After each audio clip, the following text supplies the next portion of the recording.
चलिए अब बात करते हैं सुपर एलिवेशन के बारे में कि सुपर एलिवेशन क्या होता है। Vehicle on curve is under two forces. The first one is weight of vehicle, दूसरा centrifugal force P. Both act through the centre of gravity. Nature of force की बात करें तो weight act vertical downward, centrifugal force act horizontal outward. So why super elevation is provided? Rising outer edge of pavement with respect to the inner edge, which is purpose of super elevation, counteract centrifugal force and reduce tendency to overturn. Next आता part of centrifugal force resisted by the super elevation, remaining part resisted by the lateral friction. Next आती है definition of super elevation.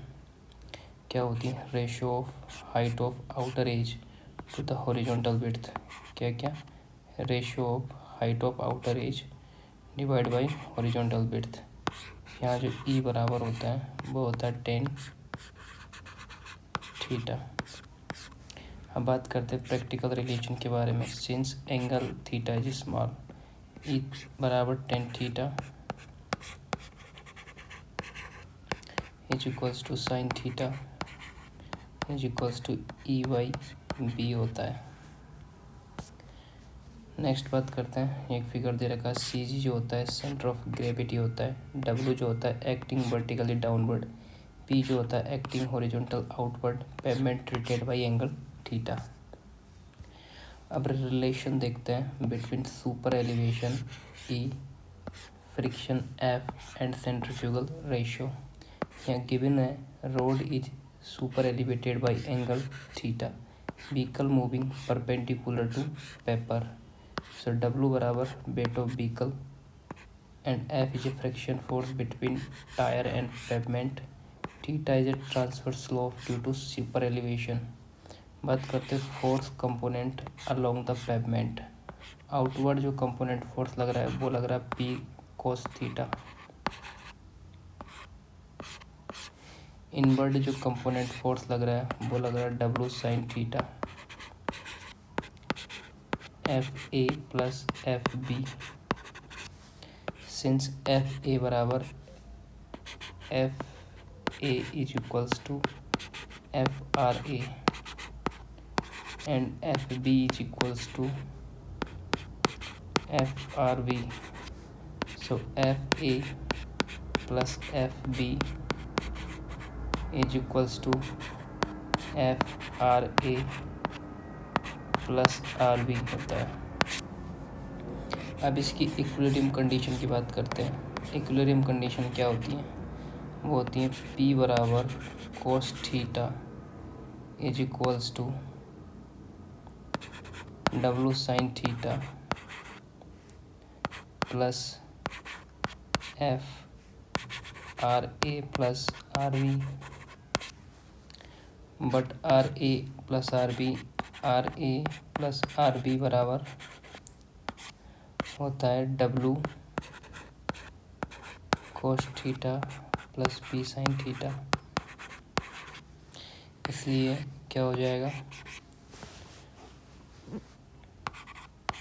P cos theta is equals to W sine theta plus F W cos theta plus P sine theta हो जाएगा।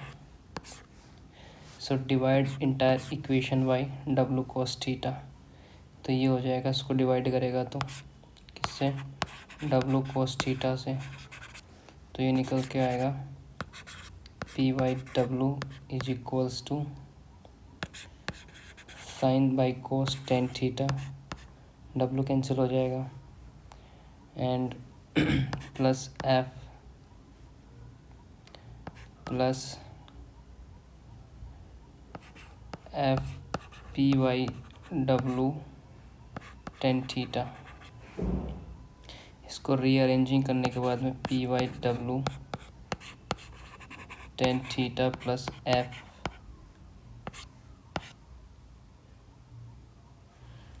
Divide by 1 minus F tan theta.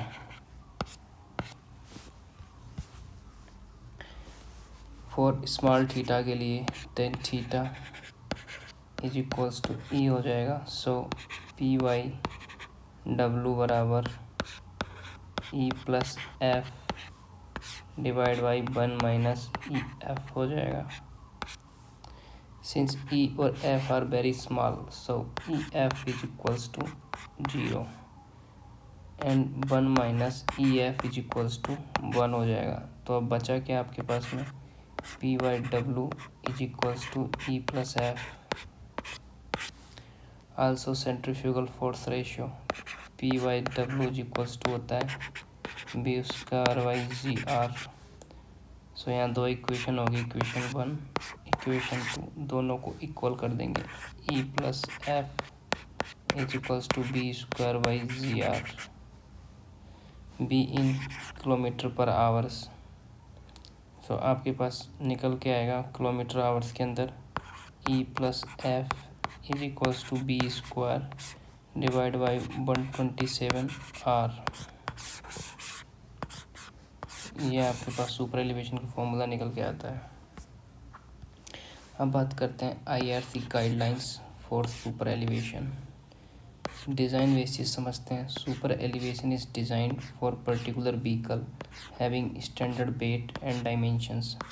Next बात करते हैं governing factor in India. Maximum super elevation governed by the bull cart traffic since they will use road for long times. Next आता है maximum super elevation. क्या है maximum? E max urban road के लिए जो है होता है 4% होता है। प्लान और रोलिंग टेरेन के लिए 7% या 0.07% होता है। हिली रीजन के लिए जो होता है वो होता है 10% और 0.110। तो क्या हो गया 4, 7 और 10 किस किस के लिए? अर्बन, प्लेन और हिली UPH। सो एक नोट दे रखा है, समझ लेते हैं। Minimum super elevation must not be less than chamber for proper drainage. समझ रहे हैं? Minimum super elevation must not be less than chamber. अब बात करते हैं value of coefficient of lateral friction. Value of coefficient of lateral friction that is depends on speed of vehicle, type and condition of roadway surface, type and poor condition of the tires. Next F जो varies करता है, F very करता है 0.20 से muddy road in rain and 0.15 that is newly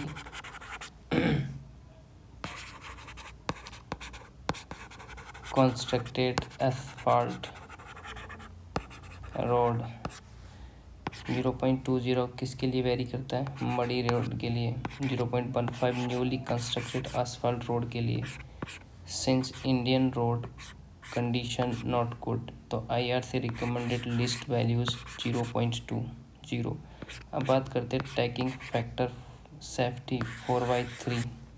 so safe coefficient of friction हो जाएगा F is equals to 0.20 into 3/4। क्या हो जाएगा? F is equals to 0.3 into 3/4 और ये कट के आ जाएगा 0.15।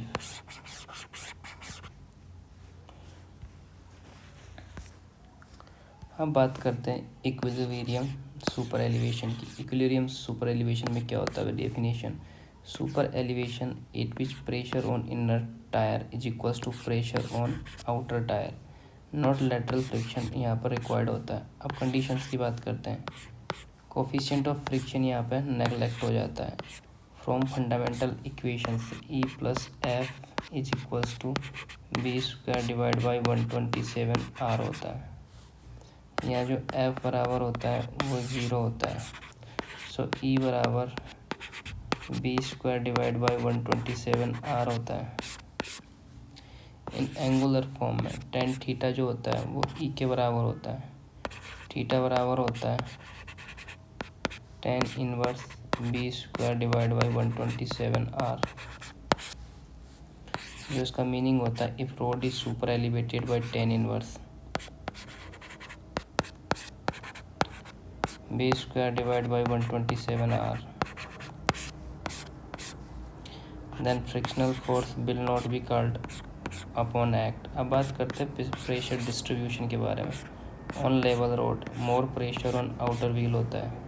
On equilibrium super elevated road जो होता है वो pressure equal on both wheels होता है। नेक्स्ट बात करते हैं if E is less than E equilibrium then lateral friction come into play, its effect increases as super elevation reduces. Next बात करते हैं effect of super elevation on passenger. Earlier जो consideration था effect of super elevation on vehicle study, lateral thrust restricted by the tree road friction. Effect on passengers की बात करते हैं तो लैटरल थ्रस्ट में टिल्ट पैसेंजर इन ए सीट, लैटरल थ्रस्ट में tilt passenger seat. Force acting जो कि डायग्राम मेरे पास नहीं है। नोटेशंस की बात करते हैं W1 बराबर होता है वेट ऑफ पैसेंजर के जो होता है लेटरल रेशियो होता है। Now talk about the net force along the inclined plan. तो resolving equation force KW1 is equals to P cos theta minus W sin theta. P बराबर होता है W1V square divide by 127R। So what happened? KW1 is equals to W1 B square divided by 127R cos theta minus W1 sin theta divide by W1। कैसे हो जाएगा? K बराबर B1 का square divide by 127R into cos theta minus sine theta. क्या divide किया? W से इसको divide कर दिया। सो इक्विलिब्रियम सुपर एलिवेशन की बात करते हैं तो ये हो जाता है E tan theta is equals to B square divide by 127R। के बराबर tan theta cos theta minus sine theta, तो के बराबर हो जाएगा sine theta minus sine theta is equals to 0। इसका मीनिंग होता है when E is equals to B square divide by 127 passenger will not feel vehicle turning.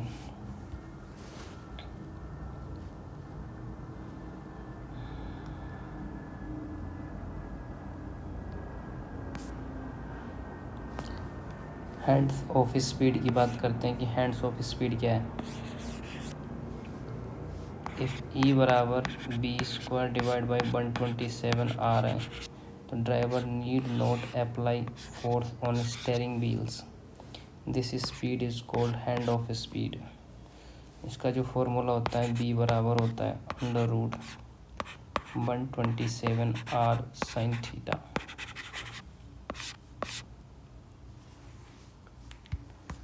Next बात करते हैं maximum value on centrifugal ratio. Limitations imposed: maximum super elevation that is Emax, maximum lateral friction that Fmax, maximum centrifugal ratio जो C बराबर होता है, क्या होता है C बराबर Emax plus Fmax that is C। so Emax is equals to क्या होता है 0.07 और Fmax कितना होता है 0.15। तो टोटल सी मैक्स कितना हो जाएगा 0.07 प्लस 0.15 इक्वल्स टू हो जाएगा 0.22 सी मैक्स। और बात करते हैं जो सी बराबर होता है B square divide by 127R होता है यानी 0.22 हो जाएगा। Therefore B square is equals to 127, R is equals to क्या होगा ये जो आर है आर इज इक्वल्स टू हो जाएगा आपके पास में बी स्क्वायर डिवाइड बाई 28।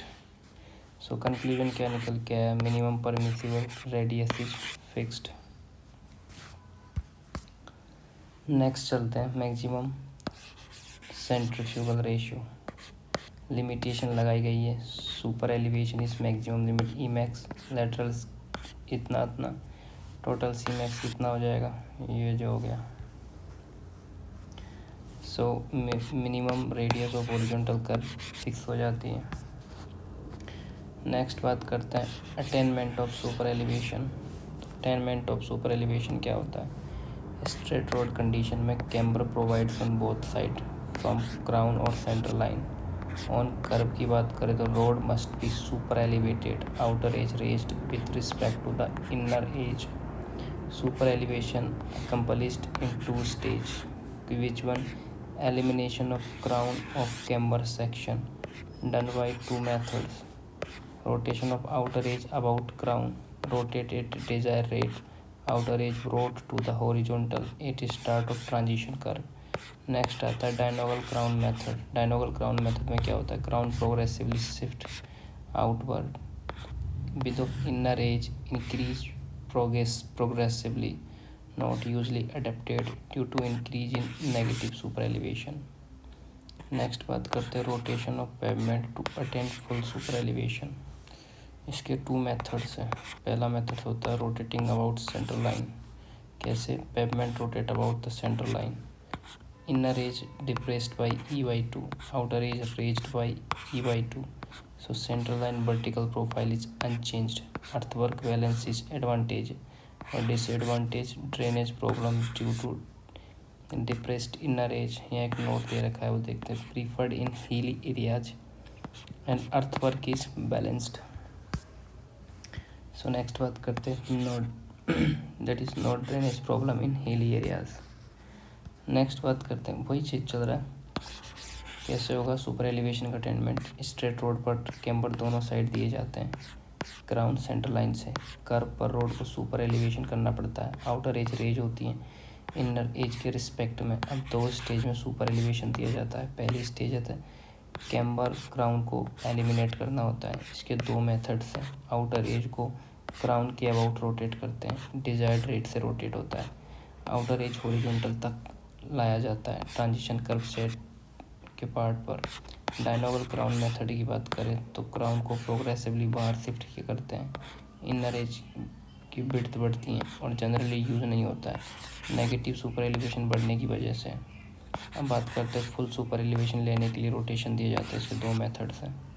पहला सेंटर लाइन के अबाउट रोटेशन करना, मीन्स पेवमेंट सेंटर लाइन के अबाउट रोटेट करना। इनर एज ई बाई 2 से डिप्रेस्ड होना, आउटर एज ई बाई 2 से रेज्ड होता है। सेंट्रल लाइन का वर्टिकल प्रोफाइल सेम रहता है। अर्थवर्क बैलेंस एडवांटेज है। ड्रेनेज प्रॉब्लम हो सकती है। हिली एरियाज में प्रीफर्ड होता है। अर्थवर्क इसके अंदर बैलेंस होता है और ड्रेनेज प्रॉब्लम नहीं होती है।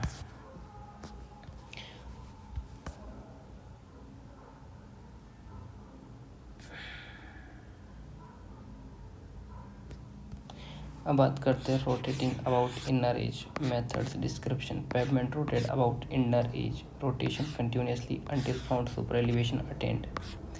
Preference more preferable in very flat terrain used to avoid drainage problem. Effect of rotation की बात करें तो entire width of pavement is raised and additional earth is required.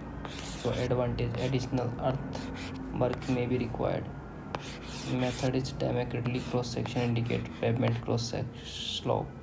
So in different state normal camber transition curve और fully super elevated section।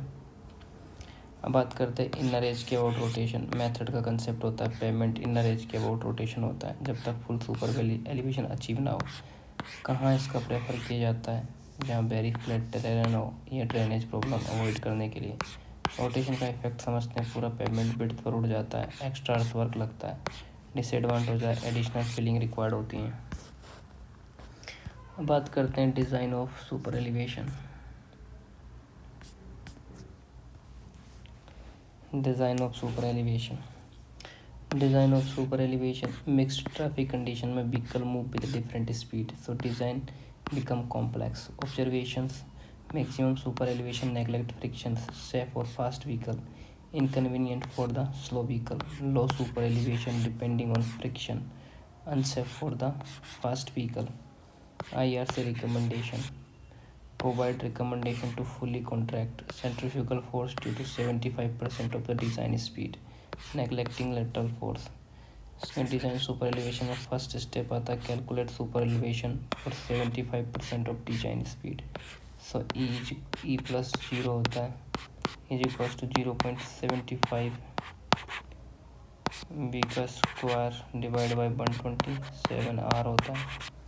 जो ई equilibrium होता है वो होता है ई इक्विलिब्रियम में B square divide by 225 R होता है। If E calculated less than E maximum then provide E बराबर ई इक्विलिब्रियम।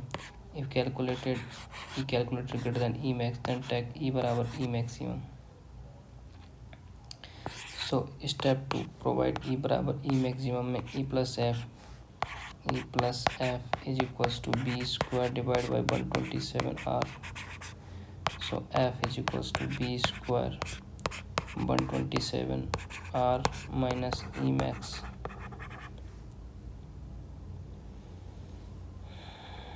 बी बाई है। अगर एफ लेस देन 0.15 से कम है तो ई बराबर ई मैक्सिमम लेंगे, और अगर ग्रेटर है तो एफ बराबर 0.15 लेंगे। स्टेप 3 के अंदर F taken as 1.5 and E is E max, तो E plus E F B A square divide by 127 R. E maximum जो होता है वो क्या होता है, B max plus 0.15 is equals to B A square divide by 127 R. अगर B design value भी एक्चुअल से कम है तो ओके है, अगर ज़्यादा तो restrict speed by providing speed limit science.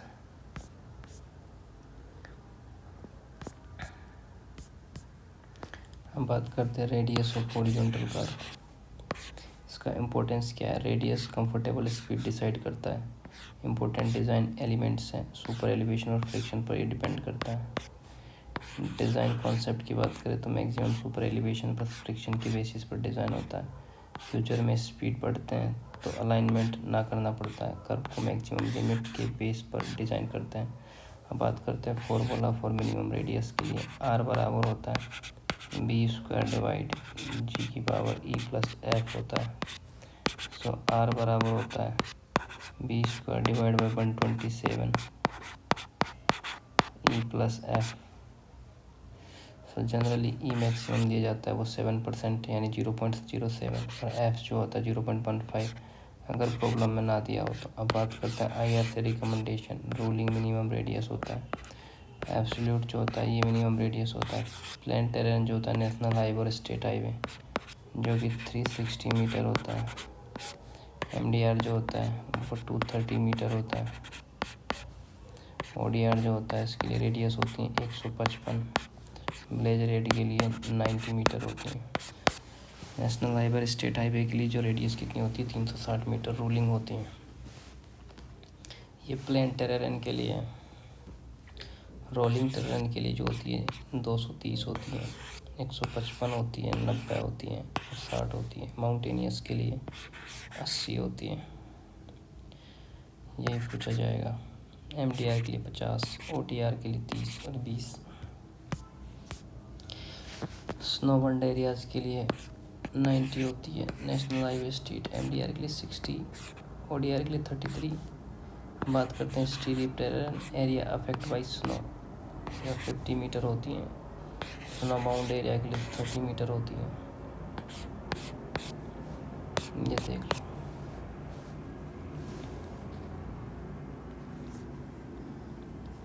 अब बात करते हैं एक्स्ट्रा वाइडनिंग के बारे में, जिसका डेफिनेशन होता है हॉरिजॉन्टल कर्व पर additional carriageway width. Rear wheel inner path follow करता है, इस फिनोमिना को ऑफ ट्रैकिंग कहते हैं। रियर व्हील जो होता है इनर पाथ फॉलो करता है। Reason of extra widening wheel base की रिजिडिटी के कारण ऑफ ट्रैकिंग अवॉइड करना, ट्रांसवर्स स्किडिंग को एनकाउंटर करना, कर्व पर विजिबिलिटी बढ़ाना, ओवरटेकिंग के टाइम साइकोलॉजिकल कंफर्ट देना। एक्स्ट्रा वाइडनिंग के दो पार्ट्स होते हैं, मैकेनिकल वाइडनिंग और psychological widening. Mechanical widening wheel base rigid के कारण होता है, फ्रंट व्हील कंट्रोल होता है और rear wheel same path follow करता है। सो दैट R1 बराबर outer rear wheel of radius, R2 बराबर आउटर फ्रंट व्हील का रेडियस, एंड आई जो होता है व्हील बेस होता है, WM जो होता है मैकेनिकल वाइडनिंग होती है। तो R2 square is equals to R1 का स्क्वायर प्लस L1 का स्क्वायर, फाइनल फॉर्मूला हो जाएगा वो WM बराबर हो जाएगा L स्क्वायर अपॉन 2R। और अगर रोड में N लेन हो तो W M is equals to N L square by 2r हो जाएगा। साइकोलॉजिकल बाइंडिंग की बात करें तो ड्राइवर को कर्व पर कंफर्ट देने के लिए स्किडिंग का डर के कारण किया जाता है। ओवरटेकिंग में सेफली फील कराएं। Straight transition circular extra width W E को शो की गई है। अब बात करते हैं psychological binding. Mechanical binding psychological binding के बारे में समझते हैं। इसका कंसेप्ट है कि ड्राइवर की टेंडेंसी होती है कि कर्व पर एज के पास से ड्राइवर करें, इस वजह से साइकोलॉजिकल बाइंडिंग प्रोवाइड करना ज़रूरी होता है। IRC ने इसके लिए एम्पिरिकल फार्मूला दिया है, वो है साइकोलॉजिकल बाइंडिंग के लिए 20/9.5 √r स्पीड और रेडियस होती है। एक्स्ट्रा बाइंडिंग की बात करते हैं, WE बराबर होता है मैकेनिकल प्लस साइकोलॉजिकल, तो NL square divide by 2r plus B/9.5 होता है, यूनिट मीटर में होती है। IRC रिकमेंड कंडीशन जो अगर r ग्रेटर दैन 300 मीटर है तो एक्स्ट्रा वाइंडिंग प्रोवाइड नहीं की जाती है। अगर r लेस दैन 50 मीटर तो एक्स्ट्रा वाइंडिंग सिर्फ इनर एज पर दी जाती है। अगर r 500 से लेकर 300 मीटर के बीच तो एक्स्ट्रा वाइंडिंग दोनों एज पर दी जाती है। नेक्स्ट बात करते हैं curve resistance for the turning vehicle. Concept क्या है? व्हीकल हॉरिजॉन्टल कर्व पर फ्रंट व्हील से टर्न करता है और रियर व्हील सेम डायरेक्शन में टर्न नहीं करते। रियर और फ्रंट व्हील का रोटेशन डायरेक्शन अलग होता है, इस वजह से ट्रैक्टिव फोर्स में लॉस होता है। कर्व रेजिस्टेंस की बात करें, टर्निंग के कारण ट्रैक्टिव फोर्स का लॉस। कर्वेचर रजिस्ट जो होता है वो T cos अल्फा होता है। मीनिंग मतलब टर्निंग की वजह से एक्स्ट्रा रेजिस्टेंस डेवलप होती है। अब बात करते हैं ग्रेड कंपनसेशन एट कर्व और हिल रोड्स। प्रॉब्लम क्या है? हॉरिजॉन्टल कर्व प्लस ग्रेडियंट दोनों प्रेजेंट हो तो ट्रैक्शन रेजिस्टेंस बढ़ जाता है, उससे कर्व प्लस ग्रेडियंट दोनों कंबाइंड इफेक्ट आता है। इसकी नीड क्या है? इसलिए ग्रेडियंट को रिड्यूस करना नेसेसरी होता है। इसका ग्रेड कंपनसेशन समझे तो क्या होता है? 30 + r divide by r percentage, 30 + r divide by r percentage होता है। और इसको ये भी बोला जाता है 75 divide by r percentage. r radius of curve in metre होता है। कंपनसेटेंट ग्रेडियंट क्या होता है? कंपनसेटेंट ग्रेडियंट होता है gradient minus grade compensation. IRC note कहता है कि अगर ग्रेडियंट 4% से फ्लैटर हो तो ग्रेड कंपनसेशन रिक्वायर्ड नहीं होता है।